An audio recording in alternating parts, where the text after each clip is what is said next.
हमने बहुत ही कम न्यूमेरिकल्स किए थे, 3 किए थे केवल। नहीं, 4th भी हो चुका था। ओके, आगे बढ़ेंगे 5th से, काम आगे चलेगा। Okay, the wires which connect the battery of an automobile to its starting motor. देखो बेटा, एक है मोटर। अक्सर मोटर कभी किसी न्यूमेरिकल में बनी आती है ना, किसी प्रॉब्लम में, ये मोटर का सिंबल माना जाता है। अब मोटर, वो एग्जैक्ट मोटर तो आपको बनाकर दिखाने से रहे। उसके बाद एक बैटरी से जुड़ी है। You need not to draw this, ये तो मैं आपको वैसे ही समझा रहा हूं। तो बेटा, एक वायर से तो करंट आएगी और दूसरी से जाएगी।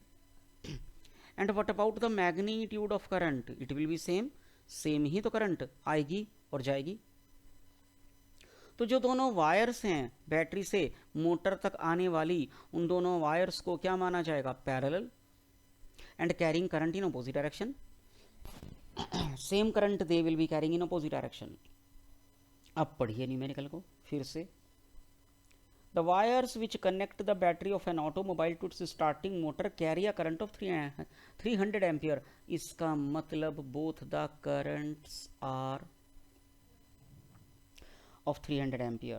What is the force per unit length? Force per unit length पूछा है बच्चों between the wires. If they are 70 centimeter long, wire की लेंथ है 70 सेंटीमीटर और कितना दूरी पर हैं वो एक दूसरे से, उसको आर बोलते हैं। 1.5 सेंटीमीटर अपार्ट। और पूछा है कि इज द फोर्स अट्रैक्टिव और रिपल्सिव। तो इसका तो आंसर मैं तुरंत ही दे सकता हूं। आप बताओ, ये फोर्स अट्रैक्टिव होगा कि रिपल्सिव? जल्दी बताइए। करंट्स ऑपोजिट डायरेक्शन में हैं दोनों कंडक्टर में, तो ये दोनों वायर एक दूसरे को अट्रैक्ट कर रही होंगी कि रिपेल? क्विक। सो अट्रैक्ट। बच्चे, ऑपोजिट डायरेक्शन में करंट है तो they will repel each other. Repel, sorry sir, opposite, okay. बोलो बोलो। आ गया समझ। As currents are in opposite direction,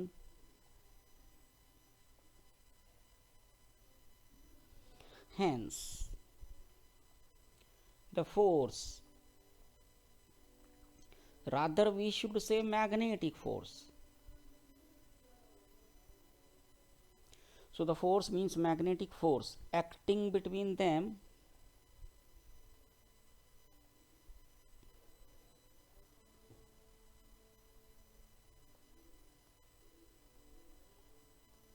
should be repulsive. तो ये रिपेल करते हैं एक दूसरे को। उसके बाद उसने पूछा है, ध्यान से देखो, उसने फोर्स एक्टिंग बिटवीन देम नहीं पूछा, उसने फोर्स पर यूनिट लेंथ पूछा है। तो इस पूरे डाटा में जो ऊपर दिख रहा है आपको, कौन सा ऐसा डाटा है जो आपको परेशान करने के लिए दिया है, कंफ्यूज करने के लिए दिया है, उसका कोई यूज ही नहीं है? बताइए। लेंथ का कोई यूज ही नहीं है, क्योंकि फोर्स पर यूनिट लेंथ, कल फॉर्मूला शीट बनवाई थी बच्चों, उसका कुछ यूज कर लो।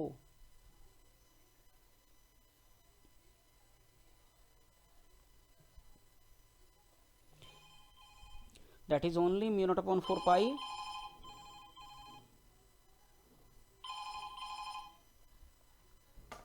Into 2I1I2/R। एल तो है ही नहीं ना उसमें, तो म्यू नॉट अपॉन 4 पाई क्या बन गया, 10⁻⁷। 2I1 इंटू I2 दोनों ही करंट 300 हैं। R 1.5 सेंटीमीटर का मतलब क्या होता है? 1.5 इंटू 10⁻⁻² मीटर। ठीक है बेटा, तो अब सॉल्व करना शुरू कर दीजिए। 10⁻⁻7 में से 10⁻⁻2 तो यहीं उड़ा दो तो बचेंगी 10⁻⁻5। 1.5 300 को काट कर बना देगा 200। अब 4 जीरो हो गई है, 2 जीरो 2 के साथ, 2 जीरो 3 के साथ, तो ये 4 जीरो भी अगर मैं उड़ा दूं तो माइनस का 1 बचेगा, बस पावर में माइनस का 1 बचेगा। नंबर कितने हो गए? 2 and 2 and 3, 2 to 4, 4 3 12, 12 और 10⁻⁻1, तो 1.2 newton per metre is the answer. That's all.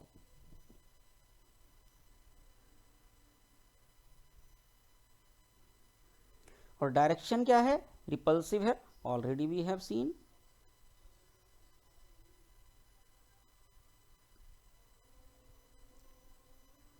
Done बेटा?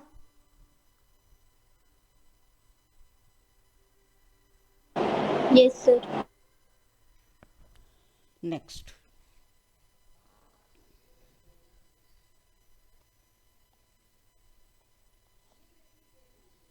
Sixth, a horizontal wire 0.15 metre long. हमें वायर की लेंथ पता है। Carries a current of 5 ampere, हमें उसमें पास होने वाला करंट पता है। Find the magnitude and direction of the magnetic field which can support the weight of this wire. कितनी मैग्नेटिक फील्ड लगाई जाए ताकि ये वायर नीचे ना गिरे। वेट को सपोर्ट करने का मतलब है, देखो बेटा, वायर इन्होंने ऐसे रख दी है हॉरिजॉन्टल मैग्नेटिक फील्ड में, करंट उसमें कैरी हो रहा है आई, तो इस वायर का वेट तो इसे नीचे की ओर गिरने की कोशिश करेगा ना, डाउनवर्ड ग्रेविटेशनल पुल। हम चाहते हैं कि वायर मत गिरे, ना गिरे, तो इसके ऊपर एक फोर्स लगना चाहिए। स्ट्रेट करंट कैरिंग कंडक्टर पर लगने वाले फोर्स का फॉर्मूला BIL होता है ना। तो बस इन दोनों को इक्वेट करना है। अच्छा न्यूमेरिकल है, आने लायक न्यूमेरिकल है। देखें डाटा और क्या क्या दे रखा है। Find the magnetic and direction of the magnetic field which can support the weight of the wire. Assume wire to be of mass. Wire का मास कितना है? मास नहीं बल्कि मास पर यूनिट लेंथ है। How much? 3 × 10⁻³ kilogram per metre. Unit से देखकर पता लगा मुझे कि ये मास नहीं है, ये मास पर यूनिट लेंथ है। ठीक है बेटा, तो मास पर यूनिट लेंथ यदि ये है तो मास कितना हो जाएगा?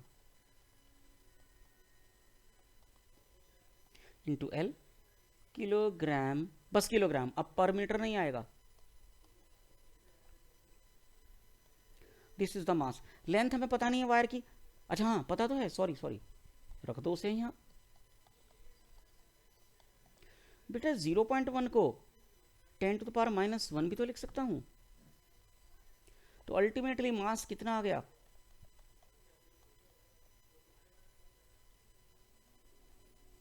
This is the mass, 3 × 10⁻⁻4। ये वायर का मास आ गया। पूछा क्या जा रहा है, फिर से पढ़ें यदि हम इसको। Find the magnitude and direction. Direction की तो बाद में बात करेंगे, पहले तो मैग्नीट्यूड निकाल लेना। कितनी मैग्नेटिक फील्ड लगाई जाए ताकि ये वायर सस्पेंड हो जाए मैग्नेटिक फील्ड में, गिरे नहीं। तो बेटा दोनों फोर्सेस को बराबर रख दीजिए बस। BIL which is acting upward should be equal to weight of the wire which is acting downward। तो इसका मतलब B will be how much? mg/IL, है कि नहीं? बस वैल्यूज रख दीजिए सारी। तो B is equal to mg, m कितना? 3 × 10⁻⁻4, g कितना? 9.8। उसके बाद और क्या क्या है? करंट कितना? 5 एम्पियर। फिर से लेंथ का यूज हो गया, कितना? 0.1 मीटर। और पता है आपको 0.1 मीटर को क्या लिख सकते हैं? 10⁻⁻1 मीटर। मतलब 3 कट जाएगा 5 से, बचेगा 0.6, इनटू कर दीजिए 9.8, तो ये हो गए 10 टू द पावर -1। अब मल्टीप्लाई कर दीजिए इसको बस।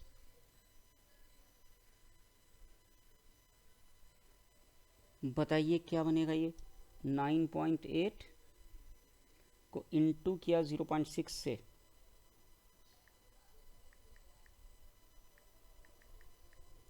$5.88।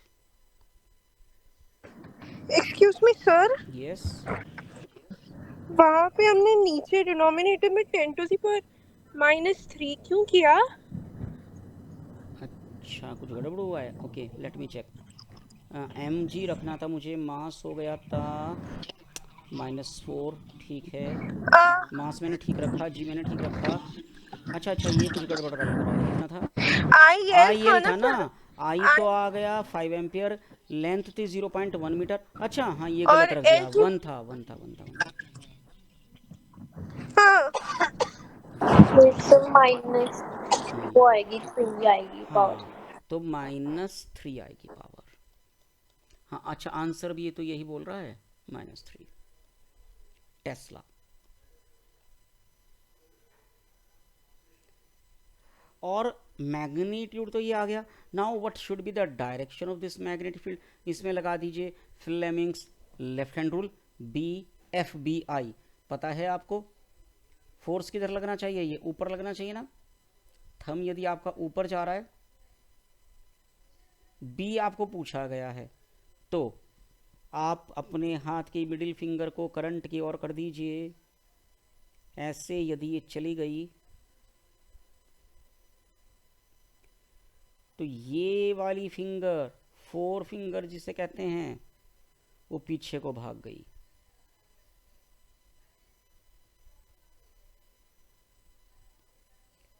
Something like this.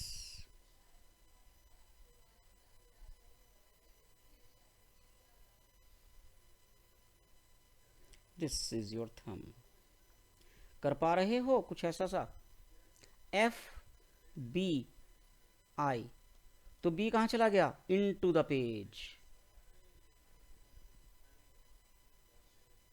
फोर्स ऊपर होना चाहिए ना, तो बस वहां पर तो कुछ ऐसा कोई ड्रॉ नहीं करनी है, कोई डायग्राम नहीं दिखाना है, केवल लिख देना है using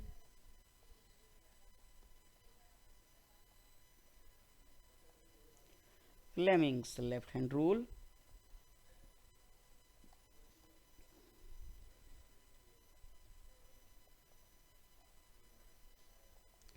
direction of B। Magnetic field को इन शॉर्ट B फील्ड भी लिख देते हैं। Direction of B field is into the page. Clear है बेटा ये आपको? Yes sir. ओके जी, चलिए नेक्स्ट। अरे 20 मिनट हो गए, वे वानी आई नहीं, 10 मिनट बोल रही थी। पता नहीं, वो जब मैंने कॉल किया तो बाहर थी, ठीक 10 है मिनट ठीक का है, कर दिया चलिए था कोई उन्होंने। बात नहीं। आगे बढ़ेंगे। Toroid not in the syllabus, 7th काट दीजिए। 8th, calculate the torque on 100 turns rectangular coil. Number of turns कितने हैं कॉइल में? 100। लेंथ कितनी है कॉइल की? अब क्योंकि हमें सब कुछ MKS यूनिट में चाहिए, तो हम पहले ही इसको क्यों ना कन्वर्ट कर लें।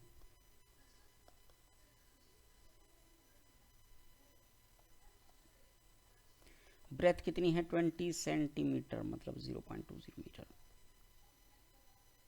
करंट कितनी है उसमें?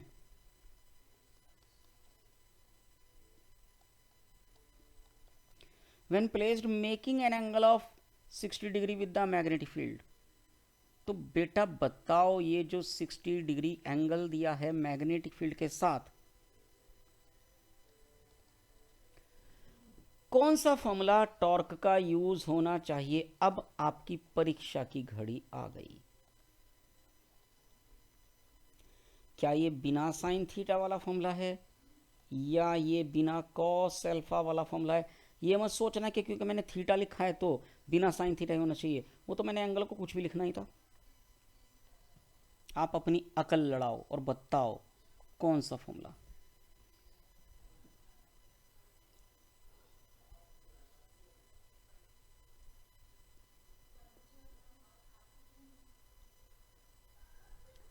जल्दी सोचिए।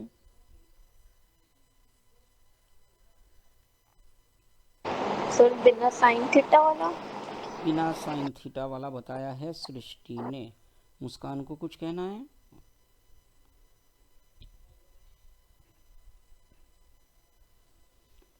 लैंग्वेज पढ़ के पता लगाना है। Sasha, are you able? Do you have a book here?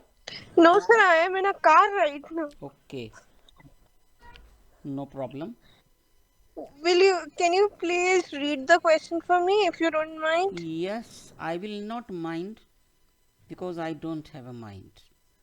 And the question says, calculate the torque on a 100 turns rectangular coil of length 40 centimeter and breadth 20 centimeter carrying a current of 10 ampere when placed. I am focusing on this word. When this coil is placed making an angle of 60 degree with the magnetic field of 5 Tesla. Sir, यहाँ पे cos वाला use होना चाहिए। Yes, it is cos because the coil itself is making an angle of 60 degree with the magnetic field. लड़कियों जागो, क्या कर रहे हो बेटा? साइन वाला फॉर्मूला तब यूज होता है जब बड़ी सी, एक काम करो, जिनको बुक का एक्सेस है, साशा को तो समझ आ गया, उसको पढ़ने की जरूरत नहीं है। आप एक काम कीजिए, सृष्टि एंड मुस्कान, वानी आ गई है, मुझे भी आ गया समझ। आ गया समझ। देखो फिर भी Yes, मैं sir. कोई नहीं, कोई बात नहीं। आप जाइए जरा पेज नंबर 76, इससे पिछले पेज पर जाइए, पॉइंट नंबर 11 पढ़ो जरा। आप लोगों के पास तो है ना बेटा बुक? Yes, sir. पढ़ो जरा पॉइंट नंबर 11। मेरे पास नहीं है बुक। अच्छा, आप भी बाहरी हो, हाँ कोई बात नहीं। तो जैसे मैंने साशा के लिए रीड किया था, आपने भी सुन लिया था ना? Yes. तो क्या कह रहा है ये 11th स्टेटमेंट? पॉइंट नंबर 11 क्या बोल रहा है कि when the normal of the plane of coil makes an angle of theta with the magnetic field then the formula is BINA sine theta. B part क्या कह रहा है? When the plane of coil itself, जब उसके ऊपर कोई normal नहीं खींचना, जब खुद कॉइल का प्लेन ही एंगल बनाए, तब फॉर्मूला यूज होता है। वानी चौधरी ने हाथ उठाया है, क्या कहना चाह रही हैं? अटेंडेंस लगवा रही हैं या गलती से उठ गया?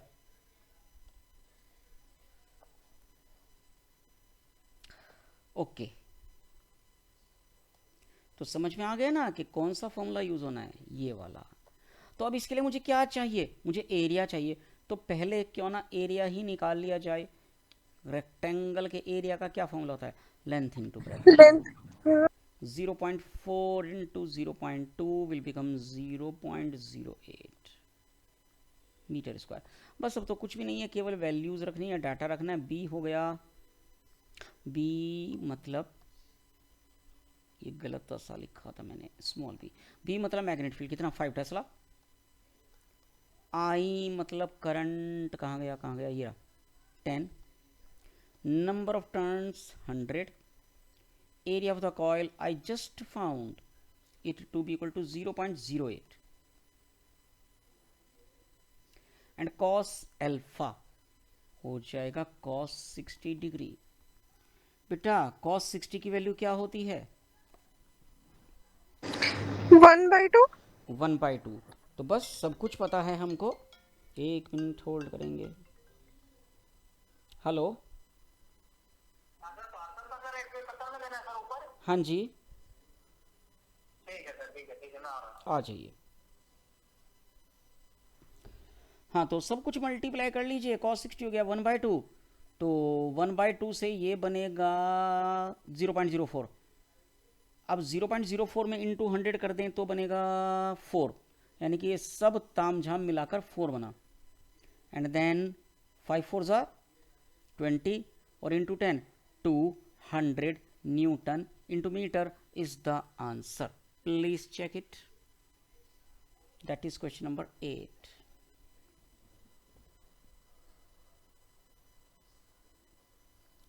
डन. Yes, sir. बेटा पेज चेंज कर दूं मैं? Yes, sir. ओके.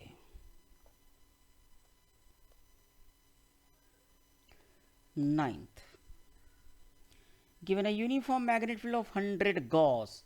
अब ये जी क्या होता है? मैग्नेटिक फील्ड को ये जी बोल रहा है. हमने तो टी पढ़ा था, जी तो आज तक पढ़ा ही नहीं है. तो थोड़ा सा इसके बारे में यदि मैं बात कर लूँ, अगले चैप्टर में भी बात होनी इसके बारे में, तो यहीं बता देते हैं कि जो गॉस है, गॉस तो हमने इलेक्ट्रोस्टैटिक्स में पढ़ा था, गॉसेस थ्योरम. नहीं, गॉस यहाँ पर भी यूज होना है. तो गॉस क्या है? Is the CGS unit of magnetic field.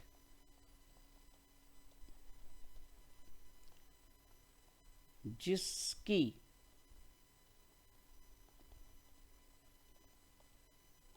SI unit क्या है? टेस्ला. तो जो टेस्ला होती है SI यूनिट्स में, वो गॉस होती है, और गॉस का सिंबल होता है G. और इसका कन्वर्जन फैक्टर भी लिख लेते हैं यहीं.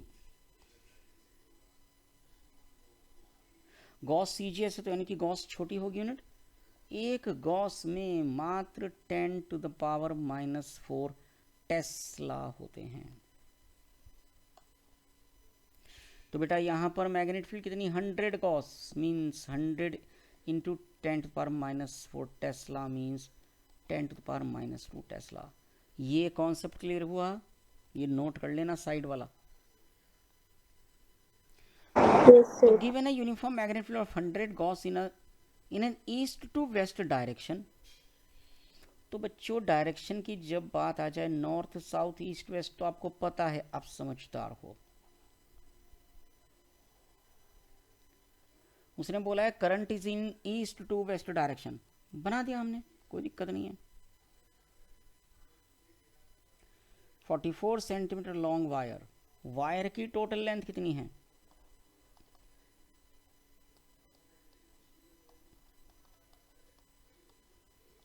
44 सेंटीमीटर. तो क्या निकालना है हमें इसको? What is the shape and orientation. तो आपको तो वायर दिया ना, बस इन्होंने 44 सेंटीमीटर लंबी एक वायर दे दी. इस वायर को रीशेप कीजिए. चाहे तो आप उसका रेक्टेंगल बनाइए, ट्रायंगल बनाइए, सर्कल बनाइए, whatever you want to make बनाइए. फिर उसको इस मैग्नेटिक फील्ड में सस्पेंड कर दीजिए, लटका दीजिए. पूछता क्या है? What is the shape and orientation of the loop made of this wire which yields maximum turning effect on the torque. बेटा टर्निंग इफेक्ट का मतलब क्या होता है? बड़ा ही कॉमन सा वर्ड होता है इसका जो मीनिंग होता है, that is torque. Turning effect is nothing but torque. तो उसने पूछा है इस कॉइल का ओरिएंटेशन क्या रखें ताकि इस पर मैक्सिमम टॉर्क लगे. और टाउ मैक्स तो हम पीछे निकाल आए हैं बेटा.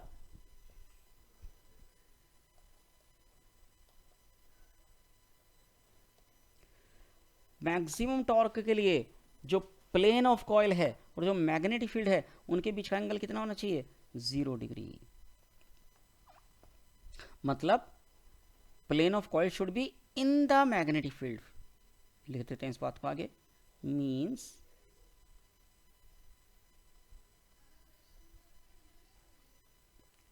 means magnetic field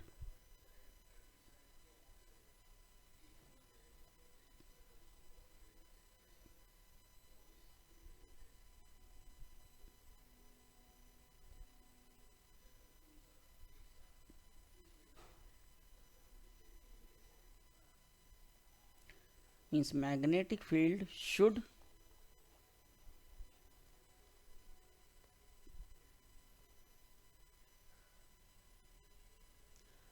net turning effect, हाँ, magnetic field should be parallel to the plane of coil, या यूं कहें प्लेन ऑफ कॉइल। 1 मिनट में पहले ही ठीक लिख रहा था, काट देते हैं। मीन्स बोलो बोलो। एक्सक्यूज मी सर, सर आप एक बार रीशेयर कर लो, वो ना नीचे वाला दिख नहीं रहा। Yes I got it.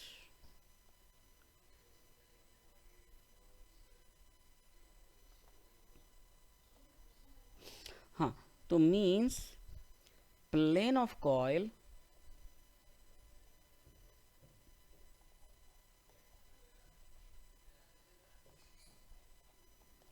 should lie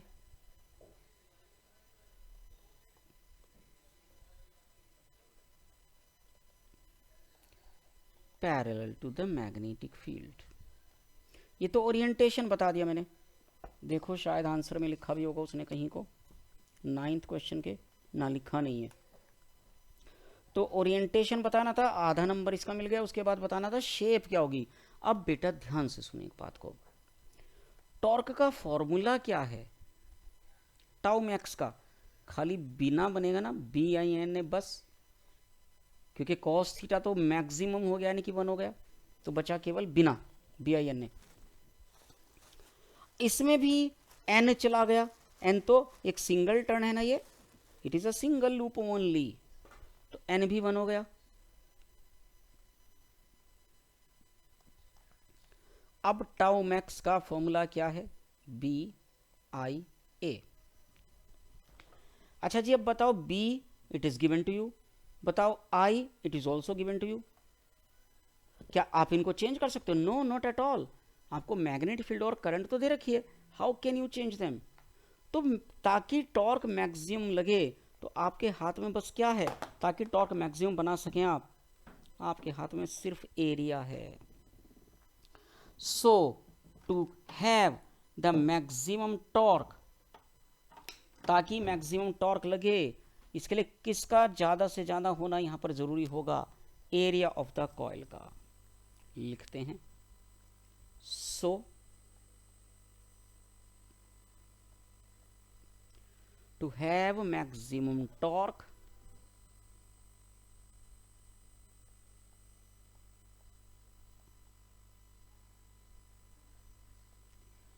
area of the coil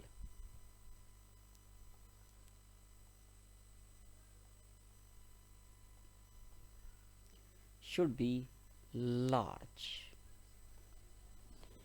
area of coil सबसे ज़्यादा होना चाहिए। तो अब एक आपसे कॉन्सेप्चुअल क्वेश्चन पूछेंगे, कॉन्सेप्चुअल नहीं कह सकते, जनरल क्वेश्चन कह सकते हैं, IQ लेवल चेक करने वाला क्वेश्चन कह सकते हैं, कि मैंने आपको एक वायर दी, फिक्स्ड लेंथ है उसकी, और आपसे कहा खेलो इस वायर से। खेलो मतलब इसको अलग अलग शेप में चेंज करो। तो सबको, चारों लड़कियां बैठी हैं, मैंने सबको एक एक wire they the same length की। तो मुस्कान ने क्या किया, मुस्कान ने ट्रायंगल बना दिया, बेंड करके इसको यहाँ से बेंड किया, यहाँ से बेंड किया, इसको उठाया, इसको उठाया, ट्रायंगल बन गया ना। सृष्टि ने क्या किया, उसने रेक्टेंगल बना दिया सेम वायर का। वानी क्या कर बैठी, उसने स्क्वायर बना दिया, और साशा ने तो गोल ही कर दिया उसको। ये शेप्स आपने सबने बनाई, लेंथ सबकी सेम है, मतलब पेरीमीटर सबकी सेम है। पेरीमीटर का मतलब सरकमफेरेंस भी होता है ना।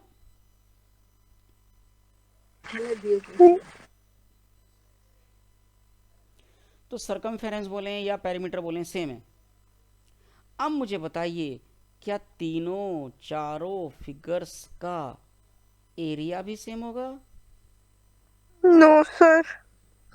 No sir. तो क्या कोई मैथमेटिक्स में आपको रूल पढ़ाया गया है कि बिना सॉल्व करिए, बिना सॉल्व कीजिए, इसको रट लीजिए कि इस पर्टिकुलर शेप का area for the given parameter is the largest? किया ऐसा कुछ?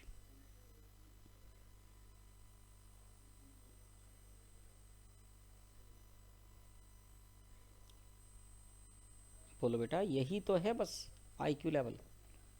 For the given perimeter of the same length, which shape will be having greatest area? नहीं पता. साशा, ये नहीं पता. ये नहीं पता था तो अब पता कर लो. That is a circle. Always this is a circle. तो एक बात लिख लेते हैं हम आगे. For a given perimeter,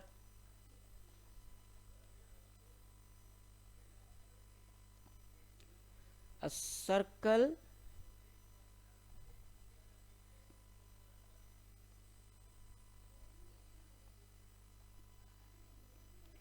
circle has maximum area. तो यहाँ पर आपको मैक्सिमम एरिया ही तो चाहिए था बस. देखो टाउ मैक्स का फॉर्मूला ये था. फिर हमने बी का नहीं बनाया था फॉर्मूला. टाउ मैक्स, अच्छा टाउ मैक्स ही तो चाहिए, सॉरी. तो टाउ मैक्स में कौन ज़्यादा होना चाहिए? एरिया. बी दे रखा है, आई दे रखा है, तो बस एरिया निकालना है आपको. तो अब आपको पता चल गया क्या? Therefore length of the wire किसका काम करेगी?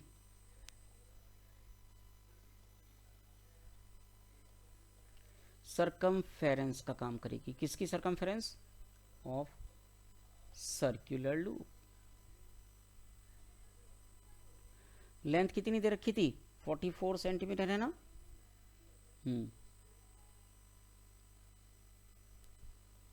Equal to circumference. सर्कल की सरकमफेरेंस का क्या फॉर्मूला था? 2 पाई. 2 पाई को इस बार हम 22/7 लिखें तो ज़्यादा बेटर रहेगा.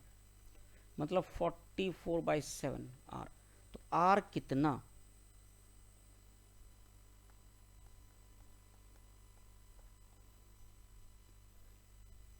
रेडियस की जगह कितना आ गया बेटा? 7 सेंटीमीटर. तो रेडियस 7 सेंटीमीटर आ गई. तो अब एरिया निकालेंगे. आसान नहीं है, काफ़ी लंबा चलना पड़ा हमें इसमें. तो एरिया क्या होता है? पाई आर स्क्वायर. ये होता है 2 पाई आर. एरिया होता है पाई आर स्क्वायर. पाई फिर से 22/7. आर 7, तो 7 का स्क्वायर. एक 7 कट गया. तो 22 इंटू 7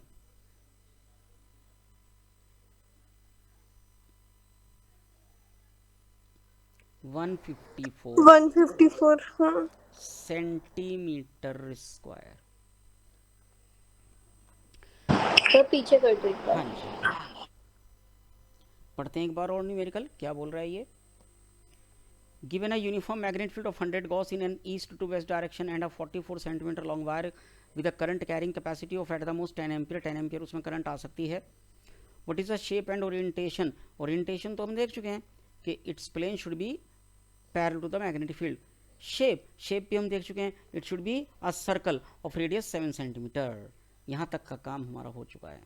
2 आंसर आ चुके हैं. Orientation should be parallel to the magnetic field. Shape should be circle of radius 7 centimeter.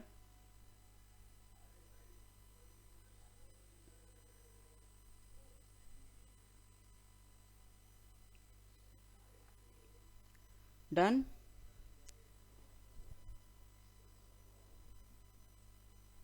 Yes sir. तो बच्चे एरिया बाद में क्या पूछा था? What is the magnitude of this maximum torque. अच्छा टॉर्क पूछा है. तो टॉर्क तो पता ही था आपको. BIN ने एन तो 1 हो गया. नहीं इसमें, हाँ इसमें N1 हो गया था. BIA ओनली, यानी कि BI पाई आर स्क्वायर. रख दीजिए values. B how much was B? That was 5 tesla I think. अच्छा गॉस था, सॉरी. तो 10 टू द पावर -2 बच गया था. What is the current? Current is 10 ampere. Then pi की जगह क्या रखें? 22/7. रेडियस कितनी? 7 का स्क्वायर. एक 7 कैंसिल हो गया. बचा बस कौन? 22 इंटू 7 होता है 154 इंटू 10 टू द पावर -1. या एक और इधर ले जाओ तो 1 मतलब 15.4 न्यूटन इंटू मीटर। मैं गलत कर रहा हूँ क्या? कुछ तो हाँ बेटा, रेडियस सेंटीमीटर में थी। तो 7 सेंटीमीटर या 7 इंटू 10⁻⁻² मीटर, तो 7 का स्क्वायर का तो काम हो गया। नहीं, कहाँ हुआ, सारी कैलकुलेशन बर्बाद है। 7 का स्क्वायर था ना, तो एक 7 हम काट देते हैं। ये बचे कितने, 10⁻³ 22 ऐसे रखते हैं, 49/7, ये वाला भी नहीं कटा है, और इंटू 10⁻⁻4। तो हमारे पास है कि 22 इंटू 7 कितना बनता है, और 10 की पावर कितनी बची, -1।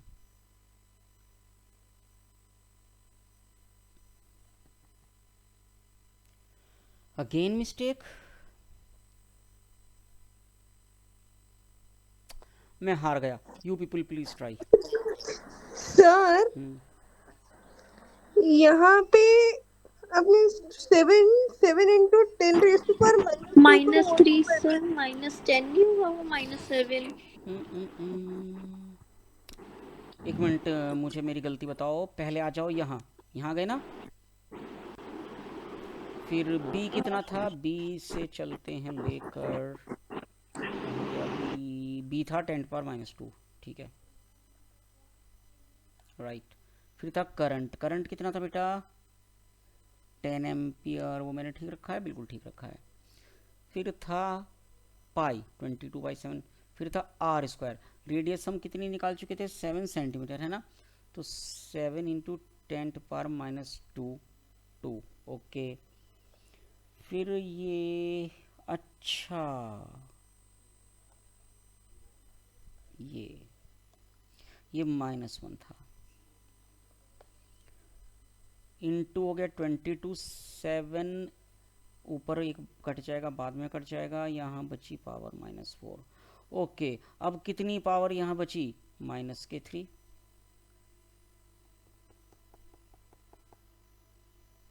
Sorry again -5। सर -5 बचेगा। अब 2 इसमें से ले लो। ओके, थैंक गॉड, बच गया आज। मेरी तो इंसल्ट हो गई आप लोगों के सामने। नहीं सर, ऐसा नहीं है। बताना मत किसी को भी, ठीक है। नहीं नहीं। ओके, हो गया। 1 मिनट सर, हो गया सर। बाकी बच्चे सब सो रहे हैं। अरे नहीं सर, मैं समझ गया समझ आपका, आ तो मैं गया। समझ गया। आप ठंडी ठंडी हवा ले रहे हो गाड़ी में, तो तब तो और ज्यादा नींद आएगी आपको। सर नहीं आती नींद मुझे। ओके, तो जी बेटा आइए अब 10th पर पढ़ें जरा। A circular coil of 20 turns, number of turns मुझको मालूम है, रेडियस भी मुझको मालूम है उस कॉइल की, 10 सेंटीमीटर। बेटा साथ की साथ ही चेंज कर दें उसको, ये दिक्कत करता है बाद में। 0.1 मीटर। मैग्नेटिक फील्ड भी पता है, ये भी 0.1 है। Normal to the plane of the coil, perpendicular रखी है ये coil, okay. If the current in the coil is, current भी पता है कॉइल में, हाउ मच, 5.0 एम्पियर। तो what is the total torque on the coil, बड़ा अच्छा न्यूमेरिकल है, एनसीईआरटी का न्यूमेरिकल है, 3 मार्क्स में आ सकता है। तो बच्चों सुनिए जरा ध्यान से, एक मैग्नेटिक फील्ड में यदि कॉइल को एग्जैक्टली परपेंडिकुलर रख दिया जाए, तो इसके ऊपर और नीचे वाली आर्म्स पर तो फोर्सेस एग्जैक्टली ऑपोजिट लग रहे थे, जो एक दूसरे को कैंसल आउट कर जाएंगे। And when the coil becomes perpendicular to the magnetic field, ये जो थे फोर्सेस F3 एंड F4, ये भी तो एक दूसरे के opposite and having the same line of action हो गए। तो कितना टॉर्क आएगा कॉइल पर whenever the coil, please रट लेना इस बात को कि when the coil is kept parallel to the magnetic field it experiences maximum torque, and when the coil is kept perpendicular to the magnetic field it experiences minimum torque. लिख लो इस बात को, when a coil is kept parallel to the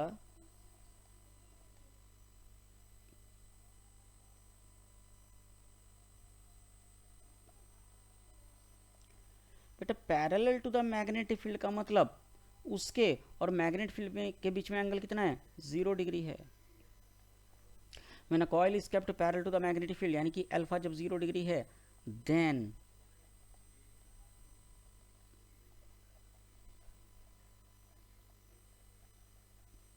it experiences F max, formula बिना BINA, that's all, tau max, sorry,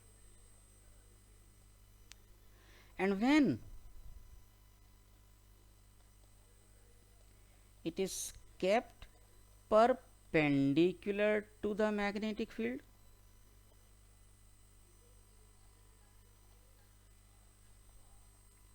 यानी कि theta जब 90 degree हो जाए,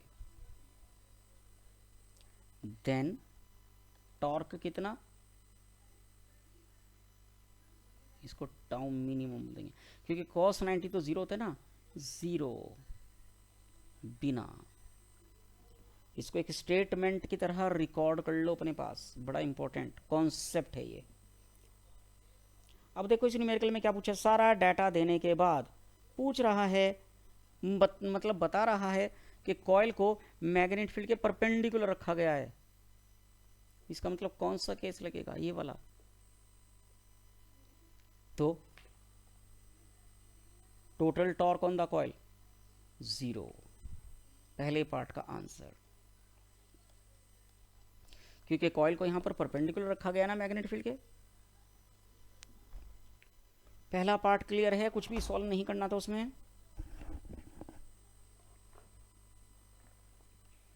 यस सर।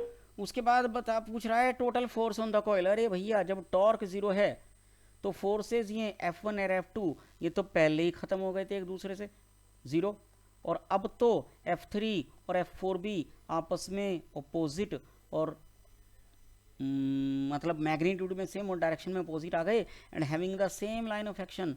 तो बेटा इस बार ये भी कैंसल आउट हो जाएंगे। तो बी पार्ट का आंसर, नेट फोर्स कितना है उसके ऊपर लगने वाला, that is also 0। Total force on the coil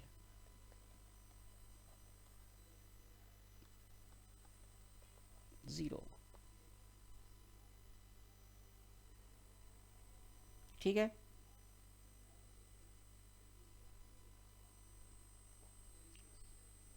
total torque भी 0, टोटल फोर्स भी 0, कुछ भी नहीं है उसके ऊपर, ना फोर्स ना torque.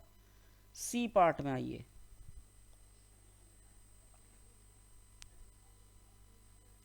Average force on each electron in the coil due to the magnetic field. अब एक इलेक्ट्रॉन पर लगने वाला फोर्स बताइए, एक इलेक्ट्रॉन पर लगने वाला फोर्स ये कैसे निकलेगा, बिल्कुल निकलेगा, ये निकलेगा मैग्नेटिक लॉरेंट्ज फोर्स से। बेटा एक सिंगल चार्ज पार्टिकल पर लगने वाला फोर्स तो मैग्नेटिक लॉरेंट्ज फोर्स कहलाता है ना। और इलेक्ट्रॉन के लिए चार्ज क्या होता है, minus E V cross B.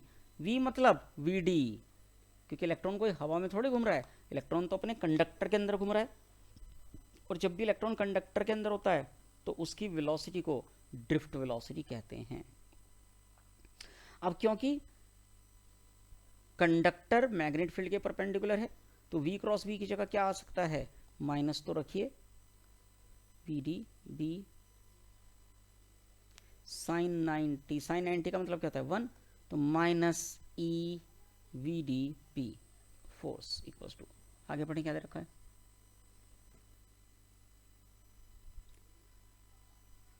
The coil is made up of copper wire of cross sectional area. अरे क्रॉस सेक्शनल एरिया दे रखा, मुझे तो चाहिए नहीं है। And the free electron density, अरे ये भी नहीं चाहिए। अजीब अजीब बातें दे रखी हैं। और पूछ रहा है कि आप निकालिए average force acting on each electron. तो कैसे करें? एक काम करें, करंट इलेक्ट्रिसिटी की ओर चलें जरा, सेकंड यूनिट। वहां पर हमने एक रिलेशन पढ़ा था आई का, NEAVD, पढ़ा था कि नहीं? बिल्कुल पढ़ा था। तो बस वहां से निकाल लीजिए किसको, VD को। तो VD is equal to I/NEA। Put it here, यहाँ रख दीजिए लाकर। तो फोर्स का फॉर्मूला बेटा क्या हो गया? नेगेटिव साइन यूज नहीं करेंगे, only the magnitude. E VD की जगह I/NEA इंटू P। बस अब तो केवल वैल्यूज रखनी है। यहाँ पर स्मॉल एन जो है बेटा, ये नंबर ऑफ टर्न नहीं है। नंबर ऑफ टर्न तो कैपिटल एन से होता है, यानी कि इस कैपिटल एन का यूज ही नहीं आया। तो F इज इक्वल टू क्या फॉर्मूला बना, एक बार लिख लेते हैं। EIB अपॉन में क्या बना, NEA। अच्छा E तो उड़ गया यार, क्यों रखते हो? तो बस फॉर्मूला क्या बचा, IB अपॉन NA। IB बचा ना, हाँ IB बचा, IB upon NA, number density of free electron. रखिए वैल्यूज और निकालिए आंसर। IB, I कितना पहले ही दे दिया था तो उन्होंने,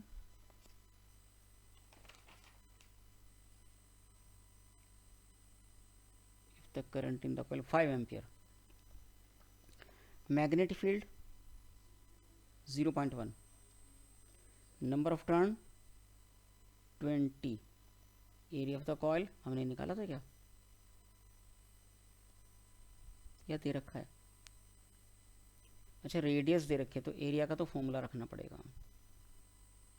नहीं, ये एरिया ऑफ क्रॉस सेक्शन होता है, ये एरिया ऑफ कॉइल नहीं है। ये जिस वायर से ये कॉइल बनी है उसका एरिया ऑफ क्रॉस सेक्शन होता है। तो एरिया तो हमें रखना पड़ेगा। कितना देखो लास्ट में दे रखा है उसने। और ये नंबर ऑफ टर्न मैंने रख दिया, गलत कर दिया फिर से, ये नंबर ऑफ टर्न नहीं था, ये number density of free electrons है। कहाँ गया, लास्ट में पढ़ो चलो जाके। तो number density of free electrons 10 to the power 29 और area of cross section 10 to the power -5, that's all. तो बेटा ये कितना बचा, 5, तो ऊपर अकेला 10 की पावर बची ये 24 प्लस की, ऊपर एक 0.1 पहले से है, तो 10 टू द पावर -25 हो जाना चाहिए आंसर। यही दिया है Newton.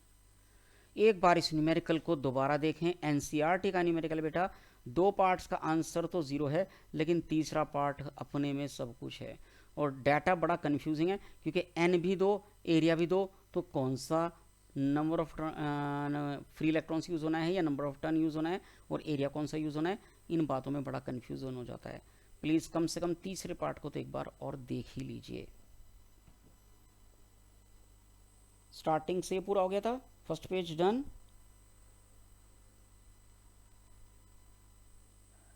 Yes, sir. What about this? हो गया सर। ये भी हो गया सर। और समझ में आ गया बेटा? Yes, sir.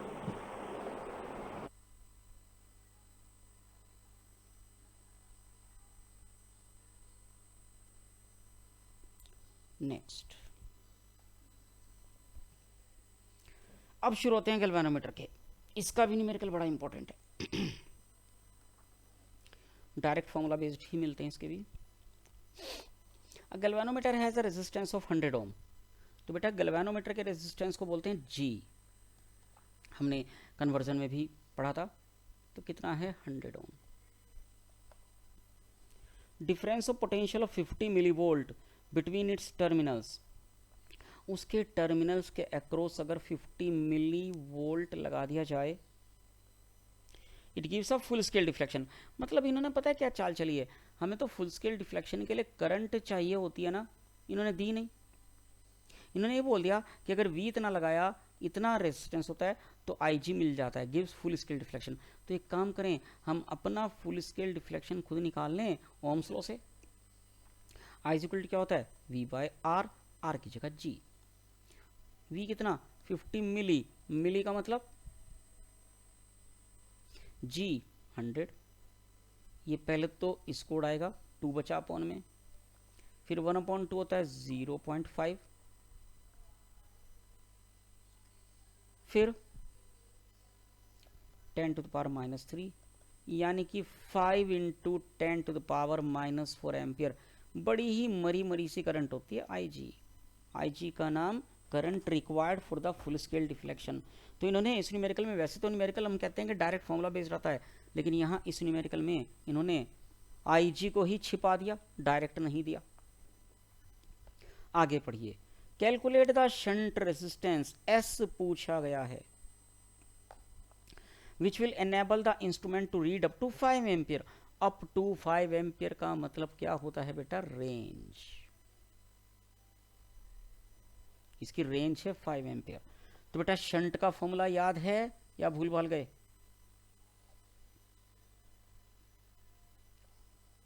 कल ही लिखवाई है फॉर्मूला शीट। शंट S का फॉर्मूला क्या है?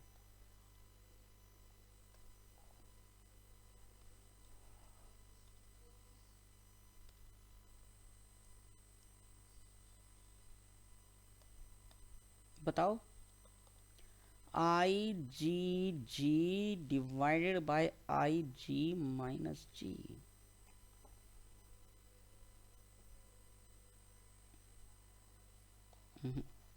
IgG divided by I minus IG। रखो वैल्यूज। IG हमने अभी अभी सॉल्व किया ना पीछे, कितना था, 5 into 10 to the power -4। G मतलब इस गैल्वेनोमीटर का खुद का रेजिस्टेंस कितना था, 100 ओम। 100 को 10 पावर 2 भी लिख सकते हैं। I रेंज, रेंज कितनी है उसकी, 5 एम्पियर। फिर से IG 5 इंटू 10 टू पावर -4। तो बेटा ऊपर क्या बचा, ऊपर बचा 5 इंटू 10 टू पावर -2। नीचे क्या बचा, अब देखो मुझे 5 में से इसको सब्ट्रैक्ट करना है। इसको अगर मैं डेसिमल्स में लिखूं तो कितने डेसिमल प्लेस पीछे इसका जीरो चला जाएगा, 0.00005, इतना पीछे लगभग इसका जीरो चला गया। तो 5 में से 0.0005, अरे क्या बचेगा, लगभग 5 ही तो बचेगा। तो बेटा ये ट्रिक है न्यूमेरिकल को करने की कि हमेशा जो IG की वैल्यू आएगी न्यूमेरेटर में तो उस वैल्यू को यूज करेंगे, डिनोमिनेटर में उसको नेग्लेक्ट कर देंगे। तो शंट कितना बचा, अपॉन में बस 5 ही तो आया, कैंसल। 10 टू द पावर -10 ओम, या इसको 1/100 ओम भी तो लिख सकता हूं। That's all.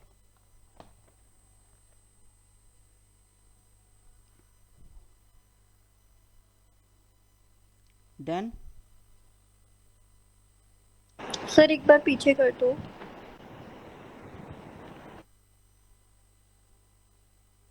सर रीशेयर करना पड़ेगा। हाँ, मैं समझ गया था।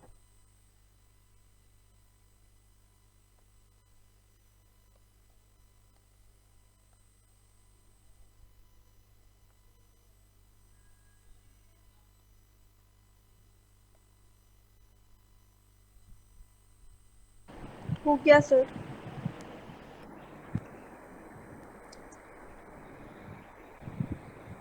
कर दो सर आगे। चलिए जी नेक्स्ट, टू रेजिस्टेंस कॉइल, ये काट दीजिए, 12th वाला नहीं करना है। ये करंट इलेक्ट्रिसिटी का न्यूमेरिकल है, इसका नहीं है। 13th, a galvanometer has a resistance of 100 ohm। फिर से कैपिटल G पता है। A resistance of 1 ohm is connected across its terminus. Across का मतलब पैरेलल होता है, इसका मतलब ये क्या होगा, ये शंट होगा।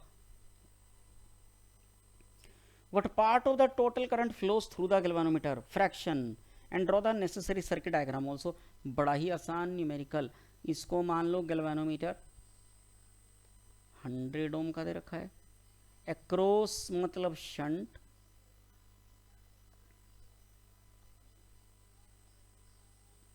शंट एस 1 ओम। टोटल करंट का क्या फ्रैक्शन, कितना फ्रैक्शन यहां से जाएगा, तो आई जी गया ऊपर, टोटल करंट आ रही थी कितनी, आई, तो नीचे कितना पता है हमको, आई माइनस आई जी। अब पैरेलल में क्योंकि पोटेंशियल रहता है सेम, तो ऊपर का पोटेंशियल ड्रॉप कितना, I G into R, R कितना है 100, यानी कि 100 I G is equal to, ये रेजिस्टेंस कितना है 1, तो V equals to I into R, I कितना आ गया, I minus I G into R कितना, कुछ भी नहीं 1, ब्रैकेट खोलिए,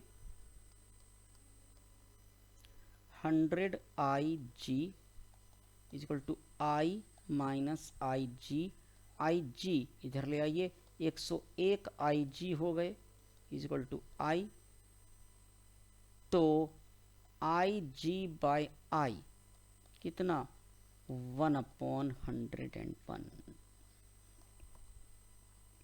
चाहे तो डायरेक्ट फॉर्मूला भी लगा सकते थे, हमने कल फॉर्मूला शीट देखी थी ना, तो उसमें फ्रैक्शन का डायरेक्ट फॉर्मूला भी था, याद करो जरा जाकर पीछे, I G upon I was also given as S upon G plus S, I think यही फॉर्मूला था, चेक करें जरा। तो अब डायरेक्ट ये भी लगा सकते हो, तो शंट कितना 1, जी कितना 100, शंट फिर से 1, तो 1/101, यस बिल्कुल सही है, ठीक है। Yes sir. फिर अगला भी ऐसा ही है, 14th भी, इस बार फ्रैक्शन को परसेंटेज में भी चेंज कर दिया। It is desire to pass only 5% of the current, 5% of the current through the galvanometer of the resistance 95, galvanometer का रेजिस्टेंस 95 ओम पता है, तो शंट मिसिंग है इस बार। What shunt resistance should be connected across it? तो direct formula use कर लूं, पहले फ्रैक्शन लिख लेते हैं, fraction I G upon I, direct formula क्या बनता है, S upon G plus S. तो बेटा फ्रैक्शन कितना है 5%, परसेंट का मतलब 5/100, एस पूछा गया है, जी 95 प्लस एस, इसको यदि मैं कैंसिल कर दूं तो 1/20, now cross multiply 20s is equal to 95 plus S, इसे इधर ले आइए, कितने बनेंगे 19s इज इक्वल टू 95, तो s कितना आ गया बेटा,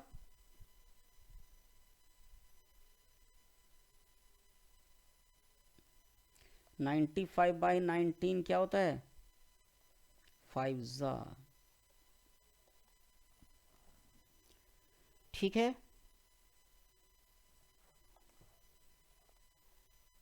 उसके बाद 15th काट दीजिए, 16, 17, 18, 19 एक बार इनको ट्राई कर लो आप अपने घर पर, कल इनको हम करेंगे, और कल छुट्टी नहीं होगी, रिमेम्बर। Okay sir. तो कल का भी यही टाइम रखता हूँ मैं 1 बजे ही, ठीक है। सर एक बार बता Change? देंगे रात को हुई, ये सर क्यों बताओ। कल स्वाति मैम ने रिवीजन बैच भी स्टार्ट कर दिया है ना, और दीदी का भी है, कल सबका ट्यूशन है मतलब कल ना थोड़ा, इस वजह से एक बार अगर मैम का टाइम चेंज हुआ स्वाति मैम का तो बता देंगे, अगर उनका हुआ तो आपको करना पड़ सकता है वरना नहीं। चलो ठीक है।